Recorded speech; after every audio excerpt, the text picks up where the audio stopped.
بسم الله الرحمن الرحيم عما يتساءلون عن النبأ العظيم الذي هم فيه مختلفون كلا سيعلمون ثم كلا سيعلمون ألم نجعل الأرض مهادا والجبال أوتادا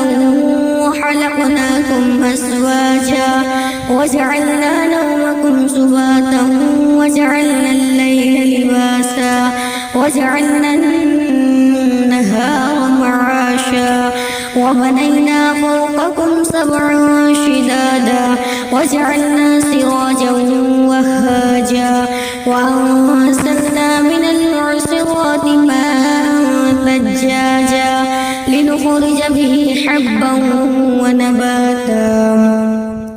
وجنات ألفافا إن يوم الفصل كان ميقاتا يوم ينفخ في الصور فتأتون أفواجا وفتحت السماء فكانت أبوابا وسيرت الجبال فكانت سرابا إن جهنم كانت مرصادا للطاغين مآبا لابثين فيها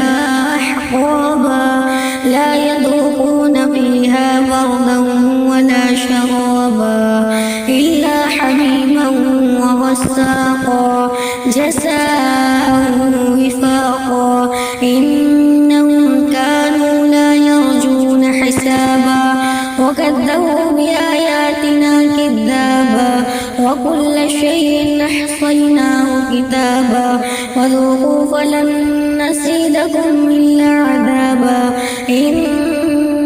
للمتقين مفازا حدائق وعنابا وكواعب أترابا وكأسا دهاقا لا يسمعون فيها لغوا ولا كذابا جزاء من ربك عطاء حسابا رب السماوات والأرض وما بينهما الرحمن لا يملكون منه خطابا يوم يقوم الروح والملائكة صفا لا يتكلمون إلا من أذن له الرحمن وقال صوابا ذلك اليوم الحق ومن شاء اتخذ إلى ربه مآبا إنا أنذرناكم عذابا قريبا يوم ينظر المرء ما قدمت يداه ويقول الكافر يا